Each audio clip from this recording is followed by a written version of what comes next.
ইভেন্টের সময় সাংবাদিকতা করার কারণে নানা গ্রুপের সাথে তো আমাদের যোগাযোগ ছিল। আর আমি যেহেতু অপিনিয়ন লিখতাম, দেশে বিদেশে অনেকের সাথে আমার যোগাযোগ ছিল। আমি এখন বলতে দ্বিধা নেই। আমি বলতে পারেন কিছুটা অ্যাক্টিভিজম এর সাথে জড়িত ছিলাম।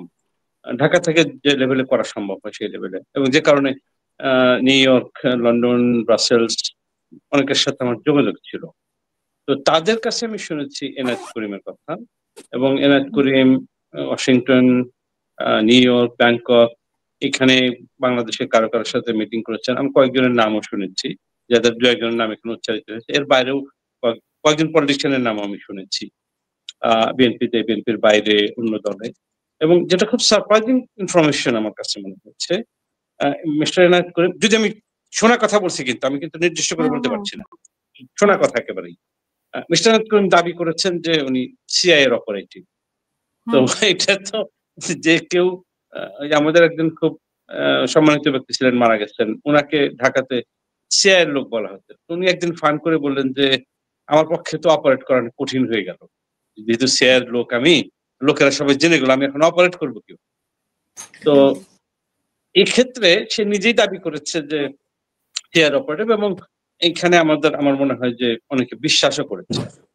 আরেকটা ভার্সন আমি শুনেছি যে উনি সিআইএ এর পরিচয় দিয়েছেন। আসলে উনি তখন যেহেতু প্রতিবেশী দেশের সাথে শেখ হাসিনার খুব সখ্যতা ছিল, উনার বিরুদ্ধে সন্দেহ ছিল উনি আসলে এক ধরনের স্যাবোটাজ করছেন, এবং স্যাবোটাজ করে যারা উনার চাপে পা দেবে তাদের তথ্যগুলো, তাদের মানসিকতাগুলো আমাদের প্রতিবেশী রাষ্ট্রের কাছে খোলাসা করে দেওয়া, প্রকারান্তরে শেখ হাসিনার কাছে খোলাসা করে দেওয়া। এবং এটা দু একজনের ক্ষেত্রে এমন হয়েছে যে আমি নাম বলে তাদেরকে বিব্রত করতে চাই না। তারা কিন্তু ২৪-এর ইলেকশনের আগে, ১৮ ইলেকশন আগেও হয়েছে, ২৪-এর ইলেকশনের আগে তারা কিন্তু শেখ হাসিনা সরকারের সাথে কিছুটা আঁতাত করেছেন, যাদের নামটা আমি শুনেছি। কেউ কেউ ইলেকশনে জয়েন করেছেন, কেউ কেউ জয়েন করতে গিয়ে পারেননি, কেউ কেউ জয়েন করলে কি হবে এই ভয়ে বিরত থেকেছেন। সুতরাং এই ধরনের ঘটনা, কোনো সন্দেহ নাই যেটা সন্দেহজনক ঘটনা। আর আপনি সরকারের যোগ সাজসের কথা যেটা বললেন, একটি ফ্যাসিবাদী সরকার ১.৫ দশক ক্ষমতায় ছিল, তখন হয় কি তার অনেক বেনিফিশিয়ারি গড়ে ওঠে, তার অপকর্মের সহযোগী গড়ে ওঠে। অপকর্মের সহযোগিতা তো চট করে বিদায় নেয় না। আপনি অগাস্ট ৫ তারিখে হঠাৎ করে আওয়ামী লীগ ডিজাপিয়ার হয়ে গেছে, কিন্তু প্রশাসন এবং ব্যুরোক্রেসিতে as a whole, civil military police যেকোনো ব্যুরোক্রেসিতেই আওয়ামী লীগের যারা ছিল শুভাকাঙ্ক্ষী, তারা তো ওভারনাইট চলে যায়নি, এবং তাদের নিশ্চয়ই ভালোও লাগেনি। এখনো বিষয়টা এরকম আছে যে ব্যুরোক্রেসিতে এমন কিছু মানুষরা আছে যে যখন একটা আওয়ামী লীগ ঝটিকা মিছিল করে, তখন তারা এক ধরনের উল্লাস প্রকাশ করে। আবার এদের কেউ কেউ অতি উৎসাহ দেখায়।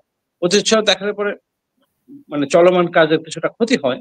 আবার একই সাথে কেউ কেউ একটু চুপ করে থাকে। ফলে আপনি যে প্রশ্ন উত্থাপন করেছেন, ইয়েস, সেটা তো থাকাই স্বাভাবিক। যেহেতু ফ্যাসিবাদের ধারাবাহিকতায় বলা হয়েছে যে পুলিশ প্রশাসনের যে কথা বলা হয়েছে, ওনাকে রিসিভ করে নিয়ে এসেছে ইয়ে থেকে, এয়ারপোর্ট থেকে, তারপরে এদের যোগ সাজসে এটা কাজ এটা এটা এটা হতেই পারে, এটা হতেই পারে, কারণ যেহেতু একটি অন্তর্বর্তী সরকার ক্ষমতায়, এবং যে সরকার, রাজনৈতিক দল নাই সরকারটির, পলিটিক্যাল কনস্টিটিউয়েন্সি তার নাই, এবং সময় গড়ালে সেই সরকারের কিছু সমালোচনাও হয়, এবং গ্রাসরুটস থেকে এই গভর্নমেন্টের কিছু ডিসকানেক্টও থাকে। তো সেই সুযোগে এই ধরনের প্লেয়ার গুলো কাজ করার সুযোগ পায়, এটা আশ্চর্য হওয়ার কিছু নাই। এবং নির্বাচন যত আগে আসছে, যদি ফেব্রুয়ারিতে নির্বাচন হয়েছে, ধারণা আমাদেরকে দেওয়া হয়েছে, এই ধরনের পার্টি বলতে আমি দলের কথা বলছি না, মানে গোষ্ঠীর কথা বলছি। এই ধরনের গোষ্ঠীগুলো একটু ক্রমান্বয়ে অ্যাক্টিভ হবে। একজন এক ভাবে, কেউ পানি ঘোলা করার চেষ্টা করবে, কেউ ঘোলা পানিতে মাছ শিকারের চেষ্টা করবে, কেউ যদি না পারে তারা আবার চুপ হয়ে যাবে। সুতরাং আমার মনে হয় এই মধ্য দিয়ে আমাদের যেতে হবে। এবং সেইখানে আওয়ামী লীগকে ঢুকানোর জন্য অনেকে চেষ্টা করছে। সেটা তারপরে আওয়ামী লীগের মিছিলে অভিযোগ উঠেছে যে আওয়ামী লীগের মিছিলে বাধা দেওয়া হচ্ছে না, পুলিশের গাড়ির সাথে আওয়ামী লীগের মিছিল হচ্ছে। এরকম কেন আসলে?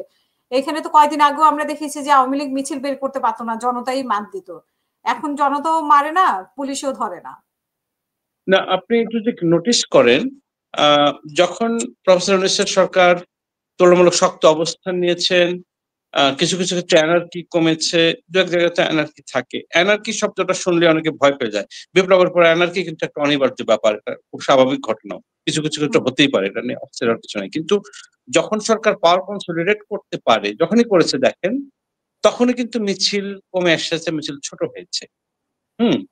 এবং যখনই সরকার একটা সংকটের মধ্য দিয়ে গেছে, রাজনৈতিক সংকট বেড়েছে, রাজনৈতিক দলগুলোর মধ্যে মতদ্বৈততা বেড়েছে, সেই সময় কিন্তু মিছিলের সংখ্যা বেড়েছে। এবং আপনি গত ২ সপ্তাহ আপনি খেয়াল করেন, বিশেষ করে গত ১ সপ্তাহ বা ১০ দিন মতো, এই সময় কিন্তু মিছিলের মাত্রা কমে আসছে। হুম? আর একটা হলো যে যারা মিছিল করছে তাদেরকে এক ধরনের ফানুস উড়ানো আশা আকাঙ্ক্ষা দেখানো হচ্ছে যে এই তো আওয়ামী লীগ এসে যাচ্ছে। আপনি প্রচারগুলো খেয়াল করবেন, কয়েকটা প্রচার। এই আওয়ামী লীগ এসে যাচ্ছে, এই শেখ হাসিনা এসে যাচ্ছে, এই আওয়ামী লীগ যদি দল হিসেবে ইলেকশন করতে পারে তো ভালো। যদি নাও পারে জাতীয় পার্টিতে ক্যান্ডিডেট দেওয়া হবে বা সিপিবিতে দেওয়া হবে। অথবা আওয়ামী লীগের স্বতন্ত্র প্রার্থীরা ওই যে তেহরিক ইনসাফ দল, ইমরান খানের নেতৃত্বাধীন পাকিস্তানে, সেই দল ১০০-র উপরে স্বতন্ত্র সিট পেয়েছিল। স্বতন্ত্র প্রার্থী হিসেবেই আমি একজন আওয়ামী লীগের আমাকে বলেছে যে ৮০-৯০টা সিট পেয়ে যাবে, আমাকে বলেছে। তা আমি তো হেসে দিয়েছি যে ৮০-৯০টা, মানে তার মানে হচ্ছে যে আপনি ধারণাটা দেখেন যে আওয়ামী লীগ দল হিসেবে যদি ৮০-৯০টা সিট পাওয়ার অবস্থা থাকতো, তাহলে তো ১৪, ১৮, ২৪ নির্বাচনে কারচুপি করার দরকার পড়তো না তাদের। একতরফা নির্বাচন করার দরকার পড়তো না। তারা এখন তাদের কর্মীদের বোঝাচ্ছে যে এটা হবে। এবং আমি একটু অবাক হই আওয়ামী লীগের কর্মী বা নেতা যারা দেশে আছেন, তাদের ভয়াবহতম স্টুপিডিটিতে আমি তো অবাক হই যে শেখ হাসিনা এবং দলবল তাদেরকে বিপদের মুখে রেখে চলে গেল। তাদের কারো কথা ভাবলো না, খবর দিল না। সেই লোকগুলো পাগলের মতো নিজেদের জন্য বিপদ ডেকে আনছে। এই যে আপনি যারা বলছেন ঝটিকা মিছিল করে, কিছুক্ষণ পরে তাদের দশাটা, অধিকাংশের দশাটা খেয়াল করেন তো। কেউ গ্রেপ্তার হচ্ছে, কেউ চোরের মতো পালিয়ে বেড়াচ্ছে। পেমেন্ট কিন্তু তাকে করতে হচ্ছে বা তার পরিবারকে করতে হচ্ছে। হ্যাঁ, একটা হতে পারে হ্যাঁ, এরা তো ডেসপারেট যেটা করছে। কিন্তু আপনি বলেন তো শর্ট টার্মে এর ফলাফল কোন রকম কোন সুযোগ নাই। মানে কোন রকমের কোন মানে রে অফ হোপ বলে যেটাকে, রে অফ হোপ তাদের জন্য নাই। আ ইলেকশন হলেও নাই, না হলেও নাই, কোন অবস্থাতেই তাদের জন্য রে অফ হোপ নাই।